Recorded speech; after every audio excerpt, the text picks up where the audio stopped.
శ్రీధర్ కార్తీక్ దగ్గరికి వచ్చి నా కొడుకు ఎంత గొప్పవాడు అంటే ఆ అగ్రిమెంట్కి లోగుబడి ఇక్కడే ఉండిపోయాడు, లేదంటే ఏ 4 కంపెనీలకో సీఈఓ అయ్యేవాడు ఎప్పుడో అని చెప్పేసి అయితే అంటూ ఉంటాడు. ఆ మాటలు విని అక్కడ ఉన్న జోష్న అయితే చాలా కోపంగా వాళ్ళ మామయ్య వైపు అలా చూస్తూ ఉండిపోతుంది. ఇంతలో అక్కడ ఉన్న శ్రీధర్ మాత్రం అవును నా కొడుకు కానీ ఇక్కడ 4 చక్రాల బండి తోలుకోకుండా ఉంటే ఇక ఎప్పుడో గొప్పవాడు అయ్యి ఆ సత్యరాజు కంపెనీకి మరొక 4 బ్రాంచులు ఓపెన్ చేసే విధంగా చేసేవాడు, వాడికి ఎంత టాలెంట్ ఉంది అని చెప్పేసి అయితే కార్తీక్ వైపు చూసి మాట్లాడుతూ ఉంటాడు. ఆ మాటలు విని అక్కడ ఉన్న కార్తీక్ దీప వాళ్ళు అయితే చాలా సంతోషిస్తూ ఉంటారు.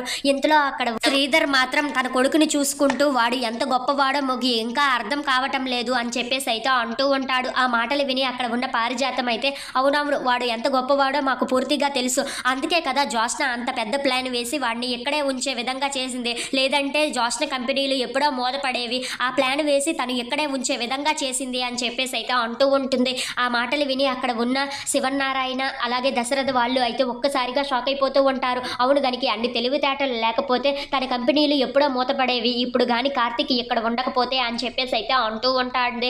ఆ మాటలు విని అక్కడ ఉన్న జోష్న అయితే ఏంటి గ్రానీ ఎలా మాట్లాడుతుంది అని చెప్పేసి అయితే అనుకుంటూ వాళ్ళ గ్రానీ వైపు అలా చూస్తూ ఉండిపోతుంది. ఇంతలో అక్కడ ఉన్న దీప మాత్రం ఆ మాటలకి ఒక్కసారిగా షాక్ అయిపోయి తన అవసరం బట్టి ఆ అగ్రిమెంట్ మీద సంతకం చేయించుకుంది. అలాంటప్పుడు దీన్ని ఎవరు తెలివితేటలు అంటారు, మూర్ఖత్వం అంటారు అని చెప్పేసి అయితే పారిజాతానికి చాలా గట్టిగా వార్నింగ్ ఇస్తూ ఉంటుంది. ఆ మాటలు విని అక్కడ ఉన్న పారిజాతం అలాగే జోష్న వాళ్ళు అయితే ఒక్కసారిగా షాక్ అయిపోయి పారిజాతం దీప వైపు చూస్తూ ఉండిపోతారు. ఇంతలో అక్కడ ఉన్న శ్రీధర్ మాత్రం నా కొడుకు ఎంత గొప్పవాడో నీకైనా ఇకనైనా అర్థమయ్యి ఉండాలి, వాడు ఉంటుండగా ఈ కంపెనీలని ఎవ్వరూ ఏమీ చేయలేరు అని చెప్పేసి అయితే అంటూ ఉంటాడు. ఆ మాటలు విని అక్కడ ఉన్న జోష్న అయితే ఒక్కసారిగా షాక్ అయిపోయి కార్తీక్ వైపు అలా చూస్తూ ఉండిపోతుంది. ఇంతలో అక్కడ ఉన్న కార్తీక్ మాత్రం ఇవన్నీ ఎందుకులేండి కానీ కాస్త ప్రశాంతంగా ఉంటే చాలా మంచిది, ఇక మీరు సీఈఓ అయ్యారు కదా, ఈ సీఈఓ పదవిని మీరు ఎలా నిలబెట్టుకోవాలా ఎలా ఉండాలో చూసుకుంటే చాలా మంచిది అని చెప్పేసి అయితే శ్రీధర్కి చెప్తూ ఉంటాడు. ఆ మాటలు విని అక్కడ ఉన్న దీప అయితే అవునవును ఎవరు ఎన్ని ఎత్తులు వేసినా సరే ఎన్ని చిత్తులు చేసినా